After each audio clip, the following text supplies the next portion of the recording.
దేవతలను ఆరాధన చెయ్యాలి. దేవతలను ఎందుకు ఆరాధన చెయ్యాలి అంటే, దేవతల యొక్క అనుగ్రహము చేత మనకి 5 ఇంద్రియములు పనిచేస్తున్నాయి. కన్ను, ముక్కు, చెవి, నాలుక, చర్మము. ఈ 5 కానీ ఒక్క గంట సేపు పనిచేయడం మానేశాయి అనుకోండి, ఇక సుఖదుఖములు లేవు. కన్ను ఎట్లా నాకు దీపమో అటువంటి కన్ను నాకు ఇచ్చారు కాబట్టి మీకు దీపం పెడుతున్నాను. స్వామి, నువ్వు నాకు ఈ చర్మాన్ని ఇచ్చావు, దీనితో ఎన్నో ముట్టుకుని సంతోషిస్తున్నాను.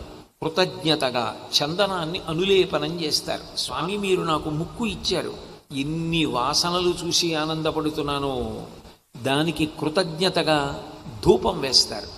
వినడానికి మాకు చెవులిచ్చి అనుగ్రహించారు కాబట్టి మీకు మేము ఇదిగో స్వామి పువ్వుల చేత పూజ చేస్తున్నాం. నాలుక ఇచ్చి ఇన్ని పదార్థాలు తిని రుచి తెలుసుకుని సంతోషించడానికి అవకాశం ఇచ్చారు కాబట్టి మీకు నైవేద్యం పెట్టి కృతజ్ఞత చెప్తున్నాం.